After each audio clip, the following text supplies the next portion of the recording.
नाज़रीन आदाब, अली वारसी एक मरतबा फिर नया दौर के प्लेटफॉर्म से आपके सामने हाजिर है। आज मैं बात करने जा रहा हूँ अंसार अब्बासी साहब की रिपोर्ट के ऊपर, जो आज ही द न्यूज़ में पब्लिश हुई है। और पब्लिश क्यों हुई है? 2 दिन कबल इमरान खान साहब की एक ट्वीट की वजह से, जो कि बहुत ही एक्सप्लोसिव थी। आई कब वो? ठीक समड़ियाल के PP-59 बाई इलेक्शन से चांद रात को, यानी सुबह इलेक्शन होना था, रात को उन्होंने ये ट्वीट की। जब ये ट्वीट की, इसके अंदर उन्होंने कुछ बहुत बड़ी-बड़ी बातें की। एक तो उन्होंने ये कहा कि यजीद की कहने पर तो मैं 3 मिनट के लिए खामोशी इख्तियार नहीं करूंगा। ये मुझे 3 साल पहले कहा गया था कि आप खामोशी इख्तियार कर लें। मैंने कहा कि मैं यजीद के कहने पर 3 मिनट भी खामोशी इख्तियार नहीं करूंगा। इस ट्वीट के अंदर नीचे जाके उन्होंने कहा कि आसिम मुनीर को मैंने निकाला था, और जब मैंने निकाला तो ये बुशरा बीबी के पास आने की उसने कोशिश की अपनी इंटरमीडिएट से। बुशरा बीबी ने इससे मिलने से इनकार कर दिया। तो इस वजह से जो है वो ये मेरे कोई खिलाफ हुआ है, और ये जो खबरें हैं पहले की वो इसके बारे में दुरुस्त नहीं है। हालांकि 2 साल पहले जब उन्होंने एक ट्वीट की थी 2023 में, उसके अंदर उन्होंने कहा था कि आसिम मुनीर को मैंने इस वजह से नहीं निकाला था जो बताई जा रही है अभी भी। लेकिन उन्होंने वजह नहीं बताई। तब भी उन्होंने वजह नहीं बताई थी कि क्यों निकाला। जो वजह आसिम मुनीर की साइड से कह लीजिए आप, या वो स्टोरी जो आसिम मुनीर को बेहतर बनाकर पेश करती है, उसके मुताबिक दरअसल एक करप्शन का पलंदा था जो कि लेकर गए थे आसिम मुनीर साहब इमरान खान साहब के पास, और उन्होंने जाके कहा कि जी ये आपकी जो पंजाब गवर्नमेंट है जिसमें उस्मान बुज़दार साहब, फरक होगी, मिलकर करप्शन कर रहे हैं, ये करप्शन का पैसा आपके घर तक जा रहा है, खुरा आपके घर पर मिल रहा है। बुशरा बीबी इसके अंदर इन्वॉल्व है। इमरान खान साहब तब गए, उन्होंने कहा जनरल बाजवा को कि इसको फौरी तौर पर निकालें। लेकिन जनरल बाजवा को उन्होंने क्यों कहा मुझे समझ नहीं आ रही, क्योंकि जनरल बाजवा भी एग्जैक्टली यही सारी बातें इमरान खान साहब के पास लेकर जा चुके थे। और तब भी इमरान खान साहब ने कहा कि ये मेरी रेड लाइन है, बुशरा बीबी मेरी रेड लाइन है। और फिर जो आसिम मुनीर साहब हैं, उन्होंने जब जाकर रेड लाइन दोबारा क्रॉस करने की कोशिश की, तो इमरान खान साहब ने कहा कि अच्छा ये तो बाज ही नहीं आ रहे सारे, इसको ओहदे से हटाना होगा। ओहदा क्या था? ओहदा था DGISI का। ये 3 साल की टेन्योर पोस्ट होती है, और इमरान खान साहब ने सिर्फ 8 महीने हुए थे अभी आसिम मुनीर को DGISI का ओहदा संभाले हुए। तो इमरान खान साहब ने कहा कि इनको रिमूव करते। क्यों कहा? नाउ अंसार अब्बासी की जो स्टोरी है वो ये हमें बता रही है कि जनरल बाजवा पहले कह चुके थे। यहाँ पर इमरान खान साहब बता नहीं रहे हैं कि क्या वजह है। आसिम मुनीर साहब की तरफ से जो या उनके हक में जो स्टोरी जा रही है वो ये है कि दरअसल ये जो करप्शन की सारी कहानी थी वो आसिम मुनीर साहब ने एक्सपोज की, और इमरान खान साहब को जब लगा कि ये तो मेरे साथ ही पीछे पड़ गए, तो ये मसला आसिम मुनीर साहब को जो है वो बहुत ज़्यादा महंगा पड़ा। अच्छा, अब इमरान खान साहब ने उनको जब हटाया तो उनकी जगह लगाया किसको? देखिए ना, बात तो ये है कि या तो आप ये कहें कि जी कोई करप्शन, अब इमरान खान कहीं पर भी आसिम मुनीर पर करप्शन का इल्जाम नहीं लगा रहे हैं। हालांकि उस जमाने में मुझे याद है कि लोगों ने ये कहानियां भी निकाली थी कि ये अलीम खान के कहने पर सब कुछ कर रहे हैं, और अलीम खान के कहने पर ये सब कुछ इसलिए कर रहे हैं क्योंकि अलीम खान जो है वो उनकी जो पार्क व्यू सिटी है, इसके पीछे दरिया तक जो एरिया है, इसको रूडा का हिस्सा बनाना चाहते हैं। अब रूडा तो इन एनी केस बना। रूडा के अंदर जनरल बाजवा के दौर के अंदर इमरान खान साहब खुद उसकी जो है वो प्लानिंग का हिस्सा थे। इमरान खान साहब वीलॉग करते थे वहां पर खड़े होकर कि ये रूडा है, इसके अंदर बड़े अच्छी ज़मीन है, ज़मीन के ऊपर हम घर बनाएंगे, लाहौर जैसी एक और सिटी बनाएंगे, वगैरह वगैरह। So Imran Khan was already very much part of RUDA. Aleem Khan को बाहर रखने का आप कह सकते हैं कि शायद कोई प्लान हो, वैसे भी वो अलीम खान मुकम्मल तौर पर उससे बाहर नहीं थे। अब तो उनकी Park View City however approve हो चुकी है अंडर रूडा, विच मीन्स के RUDA might have something to do with this. But जो फौज के कंसर्न्स थे विद जब उस्मान बुजदार, वो बहुत सीरियस थे। Number one, Usman Buzdar was being controlled by Bushra Bibi, जो कि आर्मी को पसंद नहीं था, और ये जनरल बाजवा को पसंद नहीं था। जनरल बाजवा को ये चाहिए था कि पंजाब के अंदर कोई उनका पसंद का आदमी बैठा हुआ हो। इस वजह से उनको उस्मान बुजदार की करप्शन, जो कि इंडिपेंडेंट करप्शन थी, वो शायद उनके लिए नाकाबिले कबूल थी। इसी तरह अब जनरल आसिम मुनीर जो है वो ज़ाहिर है कि ISI चीफ है। अब करप्शन के मामले में आसिम मुनीर साहब का भी जो ट्रैक रिकॉर्ड था, वो आपको पता है इमरान खान के बहुत बड़े फैन बॉय थे, और वो इस वजह से फैन बॉय थे क्योंकि इमरान खान साहब करप्शन के खिलाफ एक क्रूसेडर थे।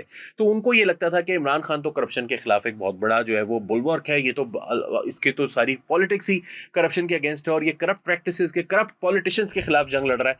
तो उन्होंने ये समझा कि जी क्योंकि ये करप्ट पॉलिटिशियंस के खिलाफ है, तो ये बात जब मैं इसको जाकर बताऊंगा तो ये सुधर जाएगा। और बाजवा साहब उससे कुछ और मकसद हासिल करना चाह रहे थे, फैज हमीद साहब उससे कुछ और मकसद हासिल करना चाह रहे थे। For example, general Faiz Hamid को DGC से DGISI लगाना 2019 के अंदर ऐसे ही था कि जैसे आप दूध की रखवाली पर बिल्ली को बिठा दें, क्योंकि फैज हमीद का टॉप सिटी का जो स्कैंडल था वो उस वक्त तक अजहर मिनश शम्स के जबान ज़दे आम था।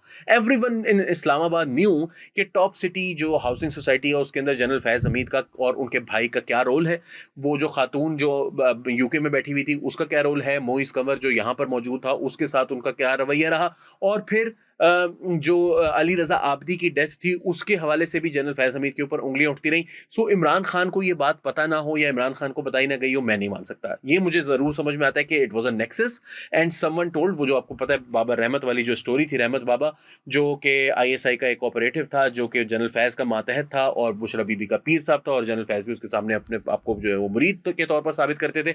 वो एक नेक्सस जाके जरूर मिल सकता है कहीं पर, जिसकी वजह से बुशरा बीबी ही जो कि मुर्शद हैं, जो कि रेड लाइन है, क्योंकि इमरान खान साहब ही के दोनों अल्फाज हैं स्टोरी के मुताबिक रेड लाइन, और उनके अपनी एडमिशन के मुताबिक उनकी मुर्शद, उन्होंने एक ऐसा शख्स उनके सामने लाकर रख दिया जिसके मुताबिक जो कि, और यहां पर एक चीज मत भूलें कि इमरान खान साहब जो हैं वो दुनिया में किसी के सगे नहीं है। उन्होंने अपनी बेटी को आज तक तस्लीम नहीं किया। ये मैं उनकी कोई मोरालिटी की बात नहीं कर रहा, मैं उनकी पॉलिटिक्स का एक फेसेट आपको बता रहा हूं कि उस बंदे को अपनी जात से बढ़कर दुनिया में कुछ प्यारा नहीं है। तो बुशरा बीबी के लिए वो इतना सख्त स्टांस उन्होंने क्यों लिया, उसकी वजह तवाहम परस्ती है। इमरान खान आज से नहीं, अपने इंतहाई सेक्युलर डेज के अंदर भी, जब वो एक इंतहाई नंग धड़ंग जिंदगी गुजार रहे थे, उस वक्त भी वो एक इंतहाई तवाम परस्त इंसान थे। उस वक्त भी वो मौलवियों से, वो साइकिक्स जो होते हैं उनके पास जाते थे और इस किस्म के जो चीज़ें थी उनके अंदर वो बहुत इंटरेस्ट लेते थे फ्यूचर के बारे में, और वो एस्ट्रोलॉजी के बारे में, अच्छा मुझे बताएं कि मेरे साथ क्या होगा, मुझे क्या करना चाहिए, और वो सितारों का चाल टाइप की चीज़ें जो होती हैं। तो वो उस वक्त से एक उसको वो खुद वो स्पिरिचुअलिटी कहते हैं, लेकिन असल में वो जो है वो एक बहुत ही बेस किस्म की एक चीज है, जो कि आप को लगेगा कि यार ये किन कामों में पड़ा हुआ है यार, ये आदमी वजीर आजम बना हुआ है मुल्क का। तो वो उस किस्म की जो सोच थी उसकी वजह से Bushra Bibi was his red line, even if she was involve in corruption and he was convinced that she was involve in corruption, but he knew कि इसकी जो यूटिलिटी है वो कहीं ज्यादा है compare to her her transgressions, या वो वाली उनकी हरकतें जिनकी वजह से इमरान खान साहब को सुबकी महसूस होती है। Also he had this problem with Aleem Khan, और उनको ये लगता था कि ये सब लोग जो हैं वो अलीम खान को सामने लेकर आना चाहते हैं। अलीम खान आर्मी का असल कैंडिडेट है और उस्मान बुज़दार को क्योंकि मैंने लगा दिया है, अलीम खान को ये लाएंगे तो Aleem Khan is too powerful, he is very smart, he will. देखिए ना, उससे पहले 2013 में जब इलेक्शन हुआ, पाकिस्तान तहरीक इंसाफ का इंट्रा पार्टी इलेक्शन हुआ, तो अलीम खान ने मियां महमूद रशीद को ऐसे एक तरफ कर दिया जैसे दूध में से मक्खी को निकाल कर बाहर फेंका जाता है, because Mian Mahmood Rashid had nothing to do, was probably the most important leader in Islam in Lahore PTI chapter. लेकिन अलीम खान यकायक पार्टी के अंदर आए और जहांगीर तरीन के साथ उनका अलायंस था, और वो तमाम लोग, हामिद खान जैसे लोग और मियां महमूद रशीद जैसे लोग, एजाज रशीद जैसे लोग, ये सब के सब जो हैं वो साइड लाइन हो गए और ये लोग जो थे वो ऊपर आ गए। तो अलीम खान के बारे में इमरान खान साहब के दिमाग में ये बात थी कि अगर ये यहाँ पर आता है, जिस तरह उन्होंने जहांगीर तरीन को फारिग किया शुगर स्कैंडल के जरिए, इसी तरह अलीम खान के बारे में भी उन्होंने उसका पत्ता पहले ही साफ कर दिया था कि इसको पंजाब से जब चीफ मिनिस्ट्री नहीं मिलेगी तो ये खुद ब खुद ही साइडलाइन हो जाएगा, because there will be a person जो कि डायरेक्टली रिपोर्ट कर रहा होगा हमारे घर को, बुशरा बीबी। और फिर वो ऐन वाला भी मामला था। ऐन में कौन सा वाला ऐन, बिकॉज अलीम भी है, आसिम भी है, उस्मान भी है। So these things were also playing a part. और वो जो बुशरा बीबी फिर वो फाल निकालती हैं, आंखें बंद, आंखें चढ़ जाती हैं, उसके बाद वो फिर फैसला करते हैं, वो वाले जो होते हैं ना फिल्मों के अंदर, ड्रामों के अंदर आप देखते होंगे, किसी लोगों ने शायद असली में भी देखे हो।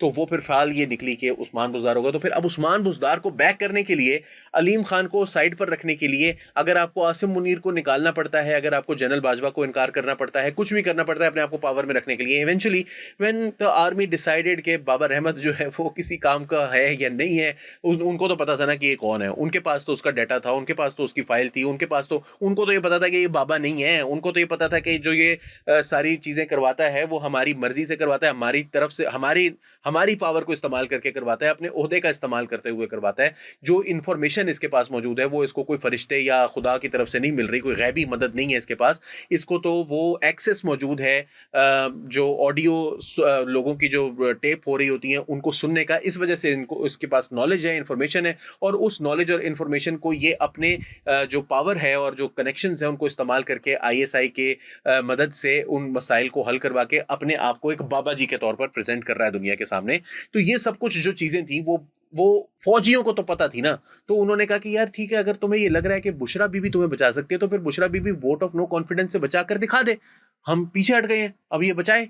तो फैज़ हमीद साहब को जैसे ही उनके हाथ बांधे गए, उनको कहा कि भाई वोट ऑफ नो कॉन्फिडेंस के बीच में आपने नहीं आना, वहाँ पर जो हो रहा है वो होने दें। तो वो जो है वो इमरान खान साहब के लिए आखिरी जो उनके ताबूत में कील साबित हुई, उनके ताबूत में आखिरी कील साबित हुई उनके इक़्तिदार के। तो यहाँ पर आसिम मुनीर साहब का जो सारा इमरान खान साहब से क्लैश है, वो बुनियादी तौर पर ये क्लैश है कि इसको मेरी सारी करतूतों का इल्म है, क्योंकि मैंने इसको ओहदे से हटाया है, ये मेरे से बदला लेगा, क्योंकि इमरान खान साहब खुद बड़े वेंजफुल आदमी हैं, तो वो किसी को बख्शते नहीं हैं। तो वो दूसरे के बारे में भी यही अज्यूम करते हैं कि ये भी मुझे नहीं बख्शेगा फिर, क्योंकि मैंने इसके साथ ये सब कुछ कर रखा है। और आसिम मुनीर साहब भी, मैं कहता हूँ कि पूरे ही पे हैं उनको, जैसे कहते हैं ना भाई, पूरा पूरा पे उनको। तो आसिम मुनीर साहब भी इमरान खान के टक्कर के आदमी हैं।